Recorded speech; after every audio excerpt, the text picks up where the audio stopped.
Hey, what's up, everybody? This is Charles Sabansi. I want to welcome you guys to another episode of the Dreamers Pro Show, where we cover everything from sports, hot topics, classic debates, entertainment, and we give you guys a fresh perspective on things and how we see them. And today we got a show here for you guys that you definitely want to stick around for. But before we get into it, please make sure you like the video and subscribe to the channel if you haven't already. Now, today we got some drama. Today we got some serious drama. What are we talking about? Today we're going to be talking about Dillon Brooks. Now, as you know, Dillon Brooks was part of the Memphis Grizzlies, and the Memphis Grizzlies were the biggest trash talkers in the NBA. I think they were able to gain a lot of fans doing that because it was a different brand of basketball. They were the only team really in the NBA talking all that trash, talking about running up the chimney. John Moran talking about I'm fine in the West, and then of course they had all of the extracurricular things that were happening with this team off the court that brought even more attention to them. So there was really no team like this team in the entire NBA. So what happened? As it was drawing closer to the NBA playoffs, Dillon Brooks was interviewed, right? And he was interviewed to kind of give his thoughts on how he saw the next series going, or their first round series against LeBron James and the Lakers going. So initially when he was interviewed, in typical Dillon Brooks fashion, he was very brazen. He was very cocky. He was basically saying that he doesn't care. LeBron and these guys are old. LeBron is old. You got to show me.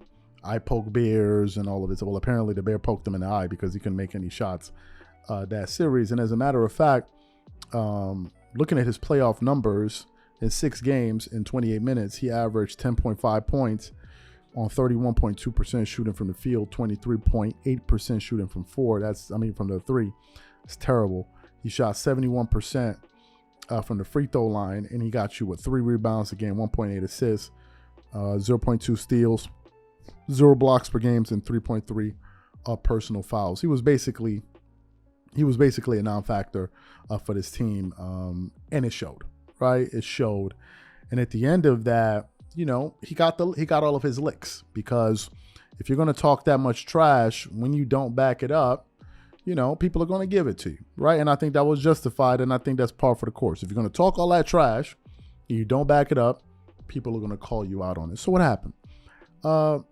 This morning, I was doing some research here, and it reminded me of something that occurred just a day or two ago. Now, what am I referring to? As you know, a report was released by Shams Charania.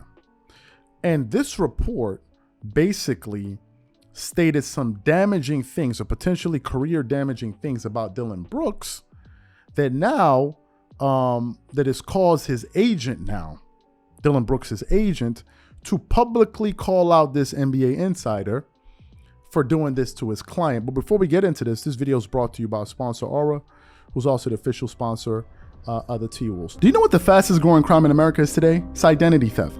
Imagine trying to log into your email only to see that your password has been changed. Then you start getting weird notifications from your bank and credit cards, only to find out that all of your personal and sensitive information has been totally compromised. If you think it can happen to you and your family, just know that in 2020, over 49 million Americans were victims to identity theft, costing them a combined $56 billion. That is why we are excited to partner with Aura, who's a sponsor of this video.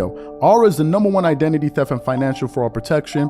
Aura monitors the dark web and alerts you if any of your passwords and accounts have been breached. And funny enough, after using Aura, I discovered some of my credentials were floating around in the dark web, and the app showed me exactly when and where the breach happened. In addition, Aura allows you to set spending alerts, and they'll notify you of any suspicious transactions. Aura is 4 times faster than any of its competitors in alerting you if someone is trying to open a credit card or obtain a loan using your name. And remember this, every 14 seconds, someone becomes a victim of identity fraud. Don't let it happen to you. Now click the link in the description and try Aura for free for 2 weeks and see if any of you or your family's personal information has been compromised. Start your free trial at aura.com/dreamerspro. And when you try Aura by using the link in the description below, also know that you're supporting this channel. Thank you. Initially, what Shams Charania said, I believe Shams Charania, I think is affiliated with The Athletic, but I'll get a little bit more into him in a moment. Essentially, the message he had put out, this was on May 2nd. He said, the Memphis Grizzlies have informed pending free agent Dillon Brooks that he will not be brought back under any circumstances, league sources say. Now, whenever you put that type of language, especially any circumstances, it makes it seem as if Dillon Brooks is like a lemon. He's like a no-go area, that this guy should just be avoided altogether. And this could be potentially damaging to a guy who I believe now has an expiring contract with the Memphis Grizzlies, and it would make it very difficult for him to command dollars in the marketplace as a free agent. So this morning I was doing some research and I came across a short article, very, very short article, here on fadeawayworld.net, that basically highlighted the comments that Dillon Brooks' agent put out there in response to what Shams Charania put out there. So let me just quickly read a little bit. Dillon Brooks has become the laughingstock of the NBA after a season's worth of trash talking that ended with him struggling in the playoffs and seeing the end of his Grizzlies tenure. Shams Charania confirmed that Brooks will not be returning to the Memphis Grizzlies under any circumstances, a report that has upset Brooks' agent Mike George. He attacked Shams on Twitter. The agent wrote, "The leader of spreading false news and attacking players. Why any player in the league talks to this guy is mind-blowing. Hashtag weirdo." So that's what Dillon Brooks had to say about Shams, Shams Charania. Now, yesterday, I actually did some research and I found out that Shams is actually affiliated with Klutch Sports. And I just want to quickly verify this information. But basically, Shams is signed to a particular agency. And that agency is affiliated with Klutch Sports Agency. Now, why am I bringing this all up? Why am I bringing this all up? Well, I'm going to look at things from my angle and try to connect the dots. Now, some people are going to get offended by this or say, you hit on LeBron. I don't care. This is our platform, and we're going to say exactly what we want to say. We work very hard to build our audience, not to sit up here and pander to some of you guys and twerk for some of you guys. We want to say exactly what we think. We're not slandering anyone. We're just giving you guys our opinion. Here are my thoughts. I think Shams is indirectly doing some of the biddings for Klutch in a way, because Shams is represented by United Talents Agency, which is partnered with Rich Paul's Klutch Sports, which has been partnered with them for 2 years. Now, some people say, but isn't that a bit of a stretch? Why would you just say this? I mean, what's your evidence for this? What supporting evidence do you have for this? Well, it's also been well documented that Shams Charania has a history of putting out negative information about former Laker Russell Westbrook. This has been documented. He has a history of releasing negative information about Russell Westbrook. Now, how do these two things relate? Well, when Russell Westbrook was with the Lakers, I think Russell Westbrook had to be demonized. He had to be the guy that they threw under the bus. And that also required for him to have some negative press. It was one of the reasons you saw Dave McMenamin come out there on ESPN and talk about there were reports that Russell Westbrook was like a vampire in the organization. And my question is this: if they were saying that Russell Westbrook was a vampire with the Lakers, why wasn't he a vampire with the Clippers? As a matter of fact, why is that the first time I've ever heard Russell Westbrook get referred to as a vampire in his NBA career?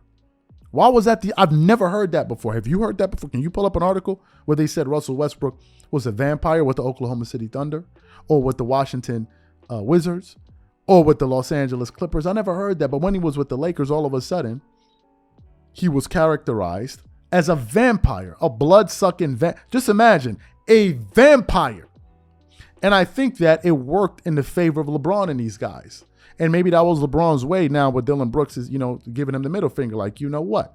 And they put out that report. Because to me, it's the same guy. It's Shams. He's the same person. And to have someone that is affiliated with NBA teams and knows NBA players in what's his agent's name, Mike George, for him to say, why any player in the league talks to this guy blows my mind. And he called him the leader of spreading false news and attacking play. This is not me saying this. To me, this seems to be a chronic issue with this guy. And now you're having a professional sports agent call him out. To me, this seems a little bit too coincidental. That it's the same guy that has a history of attacking Russell Westbrook, and now he conveniently puts out a damaging report of this guy. A report, by the way, in terms of the languaging, that is now being attacked by professional athletes like Shannon Sharp, Kendrick Perkins, and even JJ Redick, which we'll get to a little bit later today. So to me, there's something going on here that needs to be investigated. And I don't think anyone is above reproach when we're talking about the way you go about doing your business. And now it seems like these words can have a real damaging impact on Dillon Brooks. Thank God it didn't work for Russell Westbrook. These are my thoughts. I want to know exactly what you guys think about this. And you tell me, does this seem normal to you? Is it par for the course? Or there's something a little bit off about this? Whatever you guys think, leave your thoughts in the comment section. We catch you on the next show. Peace.